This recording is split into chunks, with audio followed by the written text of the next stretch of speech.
Hello, and welcome to week 6 of Signs and Symbols Enhancing Science Instruction through Literacy in the MCCS Era. We are on part 1 of this week, which is Social Constructivism, which is often referred to just as Constructivism, but Social Constructivism is actually a specific constructivist perspective. So what we'll do is talk a little bit about what constructivism is in general in terms of a theoretical perspective, and then spend most of our time talking about social constructivism. So the basic principle of constructivism in general is that knowledge is constructed through interactions with the environment. Along with this, constructivism relies on the idea that new knowledge builds upon existing knowledge. So really the importance of that idea of taking into account what the learner is bringing to the learning situation. So when we're talking about social constructivism, these two principles apply, and we add the idea that learning is occurring through interactions with more knowledgeable or experienced others.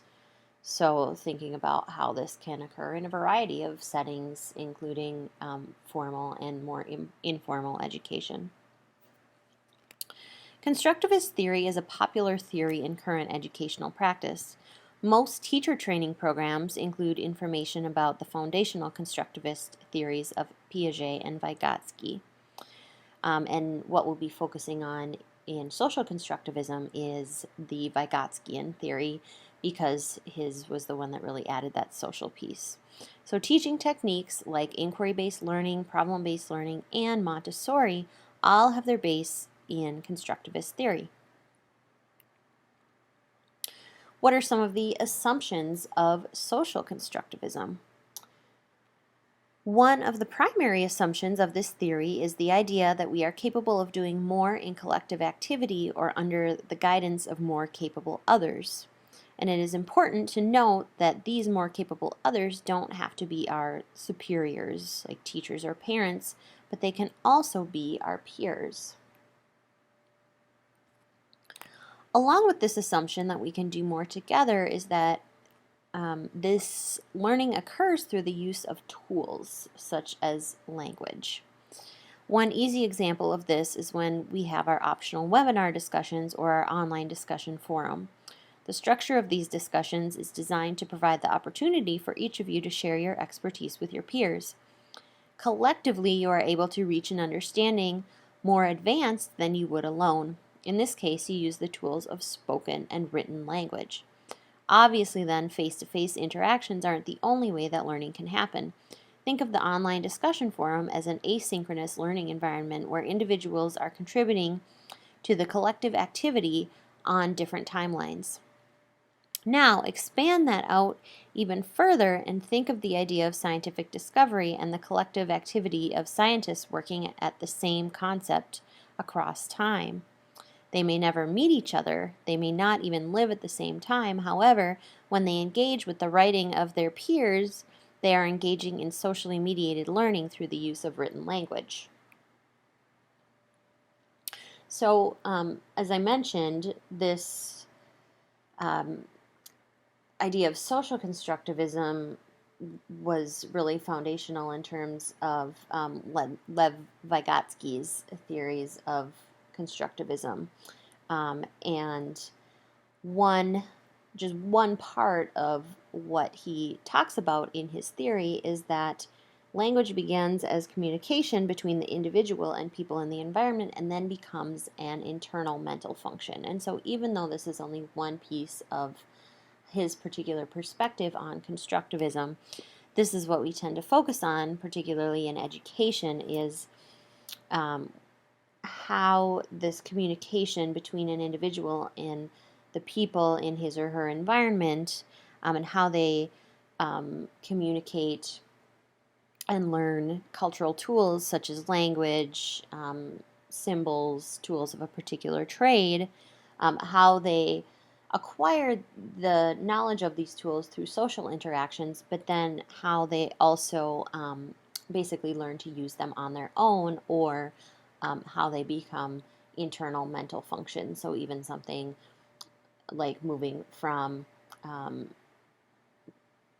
speech being an external mediator, so someone telling you how to do something, to you internalizing that process and no longer needing that explicit speech to guide you through it. So what are some of the guiding principles of constructivist learning environments? Constructivist learning environments can really produce powerful learning opportunities. We could teach a whole course just on the specific instructional techniques that support this, but here is a short list of things that can be done instructionally. So structure learning around primary concepts. For example, during physics units on motion, kinematics, and thermodynamics, all instruction can be centered around the larger concept of energy to support student construction of learning based on prior knowledge. Pose problems of emerging relevance to students. For example, questions written in reference to where students actually live, rather than general questions about places far away, making it more place-based learning. Seek and value students' points of view. An example of this is students' interests can be considered in forming groups for researching particular questions. Students can teach other students in their presentations. Students can construct models to explain their thinking to the teacher and others in the classroom. Adapt curriculum to address student suppositions, so take time to build off of students' prior knowledge. By pre-assessing and learning where students have misconceptions, you can build instruction around those prior conceptions toward a more complete or correct understanding. And then finally, assess student learning in the context of teaching. So an example of this would be using formative assessment to assess student learning throughout the entire process of teaching. This allows you to adapt to students' current understandings and engage them in meaningful experiences that will allow them to build their understandings.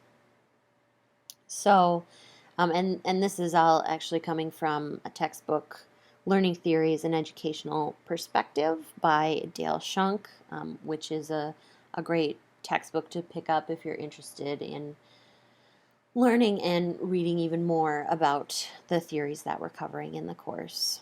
So this has been a very brief overview of some of the main points of constructivism and Vygotsky's perspective on social constructivism. Now you have a video to watch to help you think about some of these ideas, and then in part 2, the next video we'll be moving into talking about the zone of proximal development, which is another aspect of Vygotsky's theory. Thank you.